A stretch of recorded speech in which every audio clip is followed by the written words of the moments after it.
दोस्तों, एक बार एक बहुत ज्ञानी बौद्ध भिक्षु हुआ करते थे। उन्होंने अपने जीवन में कई सारे बौद्ध भिक्षुओं को ज्ञान प्रदान किया, जीवन जीना सिखाया। एक समय ऐसा आया कि वे काफ़ी बूढ़े हो चुके थे, लेकिन उन्होंने अपनी योग विद्या से कई तरह की दिव्य विद्याएं भी अर्जित की हुई थी, जिनमें से एक था भविष्य देख पाना।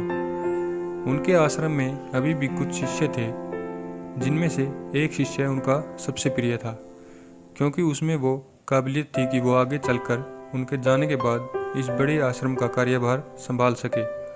उस शिष्य का नाम था अष्टम। एक बार वो बूढ़े बौद्ध भिक्षु गहरी ध्यान मुद्रा में लीन थे, तो उन्होंने देखा कि आज से 10 दिन बाद उनके सबसे काबिल शिष्य अष्टम की मृत्यु हो जाएगी। यह देख भिक्षु जी अपनी ध्यान मुद्रा से बाहर आए। वो बड़े घबराए हुए लग रहे थे।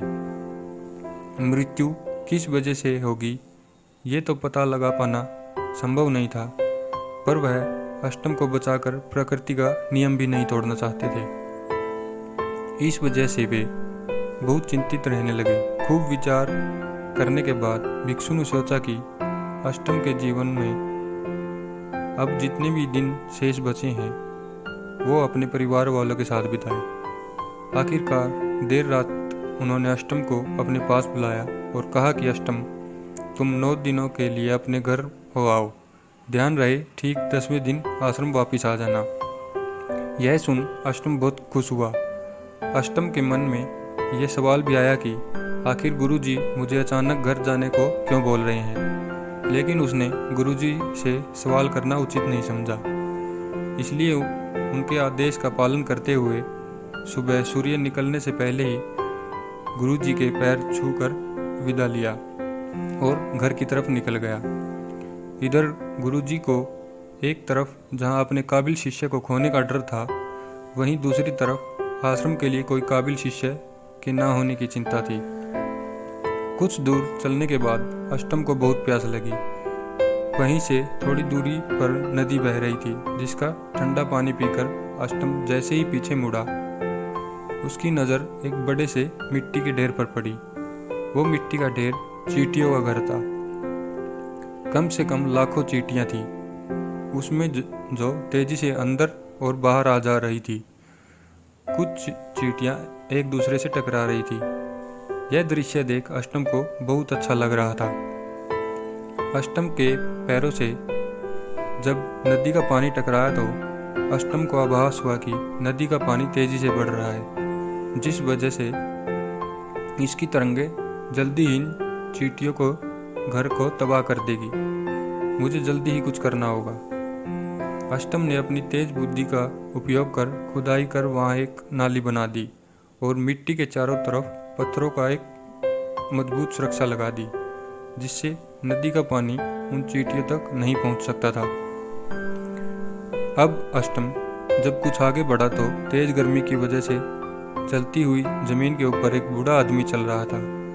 यह देख अष्टम ने अपना खड़ाऊ, जो कि लकड़ी की चप्पल जैसी ही होती है,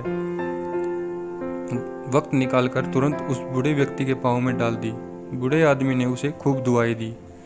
कुछ देर और चलने के बाद अष्टम अपने घर पहुंच गया। 9 दिन अष्टम ने अपने परिवार वालों के साथ खुशी खुशी बिताए। अष्टम ने खूब आनंद उठाए। कब 9 दिन बीत गए पता ही ना चला। ठीक 10वें दिन सुबह 4 बजे अष्टम की आंखें खुली तो अचानक अष्टम को याद आया कि गुरुजी ने बोला था कि 10वें दिन आश्रम वापस पहुंचना है, मुझे जाना होगा। यह बोलकर अष्टम ने परिवार वालों से विदा लिया और आश्रम की ओर चल दिया। इधर गुरु बौद्ध भिक्षु आज के दिन बहुत उदास थे। वो सोच रहे थे कि अब तक तो अष्टम दुनिया को अलविदा कह गया होगा। शाम होने को थी, तभी बूढ़े भिक्षु को दूर से एक नौजवान भिक्षु आता दिखाई दिया। जब बूढ़े भिक्षु ने गौर से देखा तो उनके रोंगटे खड़े हो गए। उन्हें विश्वास नहीं हो रहा था कि यह सत्य है या मेरा भ्रम।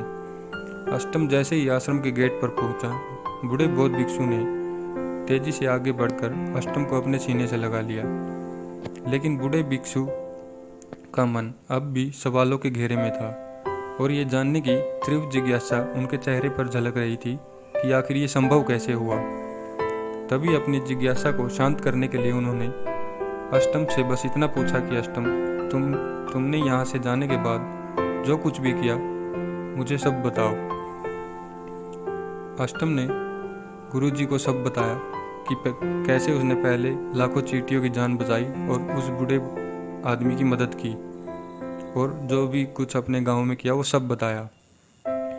यह सब सुन बूढ़ा भिक्षु समझ गया कि अष्टम की अकाल मृत्यु कैसे टली और उसका जीवन काल कई वर्षों के लिए कैसे बढ़ गया।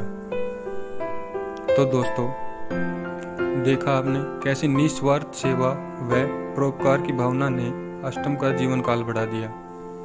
कृपया इस कहानी को कदाचित ना लिया जाए, क्योंकि यहाँ पर कहानी का यह मतलब बिल्कुल नहीं कि आप अच्छे और पुण्य कर्म करके अपनी मृत्यु को टाल दोगे।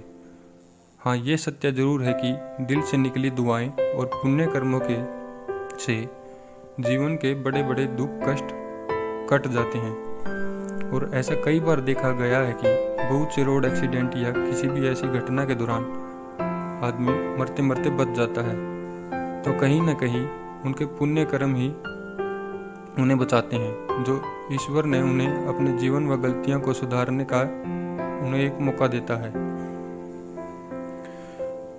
तो दोस्तों, इस कहानी पुण्य कर्म की शक्ति से हमें जीवन की एक बहुत ही अनमोल सीख मिलती है।